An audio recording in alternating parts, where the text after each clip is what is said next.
हे एक सुंदर छोटं कुटुंब होतं, जे गावी राहून आपल्या 2 गोंडस मुलांसह शहरात येऊन नव्याने जीवन उभारण्याचा प्रयत्न करत होते.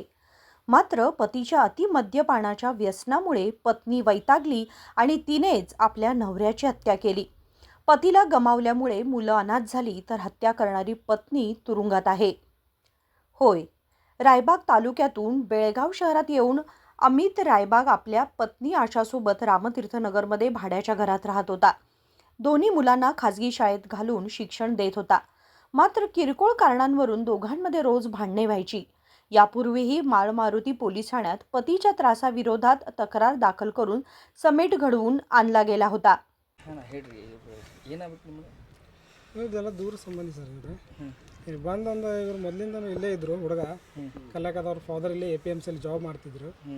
ಹಿಂಗಾಗಿ ಅವರು ಇಲ್ಲೇ ಉಳ್ಕೊಂಡ್ಬಿಟ್ರು. ಅವ್ರ ಫಾದರ್ ತೀರ್ಕೊಂಡ್ಮೇಲೆ ಇವರು ಇಲ್ಲೇ ಮದುವೆ ಆಗಿ ಇಲ್ಲೇ ಸೆಟ್ಲ್ ಆಗಿದ್ರು ಊರಲ್ಲಿ. ಅಂದ್ರೆ ಎಷ್ಟು ಜನ ಮಕ್ಕಳು? ಇಬ್ಬರು ಜನ. ಮದುವೆಗೆ ಯಾವಾಗ ಆಯ್ತು ಸರ್, ಒಂದು 10-15 ವರ್ಷ ಮೇಲೆ ಆಯ್ತು ಮದುವೆ. ಏನರ ಗಂಡ ಹೆಂಡತಿ ಜಗಳ? ಇದು ಗಂಡ ಹೆಂಡತಿ ಜಗಳನೇ ಸರ್ ಮೊದಲಿಂದ ಶುರುವಾಗಿದ್ದು. ಹಂಗಾಗಿ ಈ ಥರ ಮೊದಲಿಂದನೂ ಆಗ್ತಾ ಇತ್ತು.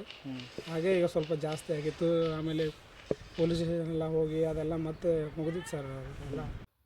अमित टीव्ही दुरुस्तीचं काम करत होता, तर पत्नी आशा एका गारमेंटमध्ये काम करत होती. गेल्या आठवडाभरापासून अमित अतिशय जास्त प्रमाणात मद्यपान करून येत होता आणि भांडणे करत होता. त्यामुळे घर मालकांनी त्यांना घर रिकामं करण्यास सांगितलं. परिणामी काल रात्रीच त्यांनी आपल्या घरातील सर्व सामान बाहेर काढलं आणि अमितने खिडकीची काच फोडून पत्नी आशासोबत पुन्हा वाद घातला. ನಮ್ಮ ತಮಗೆ ಕೊಡಿ ನಮ್ಮ ಕಾಕನ ಮಗರ ಭಾವೇಶ್ವತ್ ಇಲ್ಲಿ ಇದ್ರಿ ಅವ್ರು ಕುಡಿತಿದ್ದು ಇಟ್ಟಾರ ಮತ್ತೇನಿಲ್ಲ ರೀ. ಕುಡ್ದು ಹಿಂಗೆ ಜಗಳ ಆಡ್ತಿರ ಬೀಳ್ತಾರ್ರಿ. ನಾವೇನ ಕಬ್ಬರ ದುಡ್ಕೊಂಡು ನಾವು ಅಲ್ಲಿ ಇದೇವ್ರಿ. ಈಗ ಮಧ್ಯಾಹ್ನಕ್ಕೆ ಗೊತ್ತಾಗಿದ್ರಿ ನಮ್ಗೆ. ಏನು ಜಗಳದು ಮಾಡ್ತಿದ್ರಿ? ಜಗಳ ಹಂಗೆ ಒಂದಿಟ್ಟು ಕುಡ್ದು ಮಾಡ್ತಾರ್ರಿ, ನಾವು ಗೊತ್ತಿದ್ದೀರಿ. ಮತ್ತೇನು ಇಲ್ರಿ. ಅಂದ್ರೆ ಮೊದಲು ನೀವೆಲ್ಲ ಬಂದು ರಾಜಿ ಪಂಚಾಯತಿ ಮಾಡಿಸಿದ್ರಿ? ಏನು ಇಲ್ರಿ, ಏನಿಲ್ಲ. ಮತ್ತು ಪೊಲೀಸ್ ಸ್ಟೇಷನ್ಗೆ ನಾವು ಮೊದಲು ಹೋಗಿ ಕಂಪ್ಲೇಂಟ್ ಕೊಟ್ಟಿದ್ರು ಜಗಳ ಮಾಡಿ? ಇಲ್ರಿ, ನಾವು ಏನು ಕಂಪ್ಲೇಂಟ್ ಕೊಟ್ಟಿಲ್ಲ. ಅವ್ರ ಗಂಡ ಇಂತನ ಕೊಟ್ಟಿರ್ಬಿಟ್ರು ನಮಗೆ ಗೊತ್ತಿಲ್ಲ ಸರ್. ನೀವು ಯಾವ್ರವ್ರು? ಕಬ್ಬರು ನಮ್ಗೆ ರೀ. ನಮ್ಗೆ ಕೊಟ್ಟು ಬಿಡಕ್ಕಲ್ರಿ, ನಾವು ಕಬ್ಬರ ದುಡ್ಕೊಂಡು ತಿನ್ನಕ್ಕೆ ಬಂದ್ಬಿಡ್ರಿ. माहिती मिळताच माळमारुती पोलिसांनी आशाला अटक केली. अमितच्या दारूच्या व्यसनामुळे दररोज पत्नी आशासोबत भांडणे व्हायची. त्यांना एक मुलगा आणि एक मुलगी असून 2 महिन्यांपूर्वीच ते रामतीर्थनगर येथे भाड्याने राहायला आले होते. ಪೊಲೀಸ್ ಸ್ಟೇಷನ್ಗೆ ಒಂದು ಮಾಹಿತಿ ಬಂದಿದೆ. ಈ ಏರಿಯಾದಲ್ಲಿ ನಿನ್ನೆ ರಾತ್ರಿ ಒಂದು ಮರ್ಡರ್ ಆಗಿದೆ. ಇದರಲ್ಲಿ ಹೆಂಡತಿ ಅವರು ಹಸ್ಬೆಂಡ್ ಮೇಲೆ ಅವರು ಮರ್ಡರ್ ಮಾಡಿದರೆ ಸ್ಟ್ರ್ಯಾಂಗ್ಯುಲೇಷನಿಂದ. ತಕ್ಷಣ ಅವ್ರ ಮಾಹಿತಿ ಬಂದ ಮೇಲೆ ನನ್ನ ಪೊಲೀಸ್ ಟೀಮ್ ಇಲ್ಲಿ ಬಂದಿದ್ದಾರೆ ಮತ್ತು ವಿಚಾರ ಅವರು ಶುರು ಮಾಡಿದ್ದಾರೆ.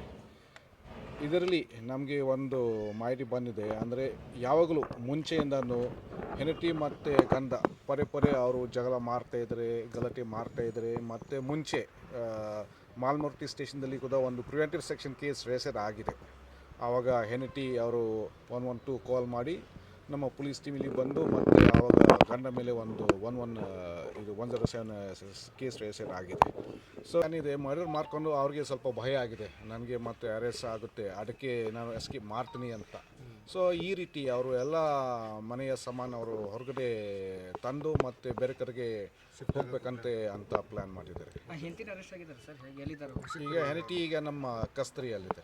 संपूर्ण परिवार उद्ध्वस्त होण्याचं मुख्य कारण म्हणजेच मद्याचं व्यसन ठरलंय. पतीच्या मद्याच्या व्यसनानं संसार उद्ध्वस्त झाला.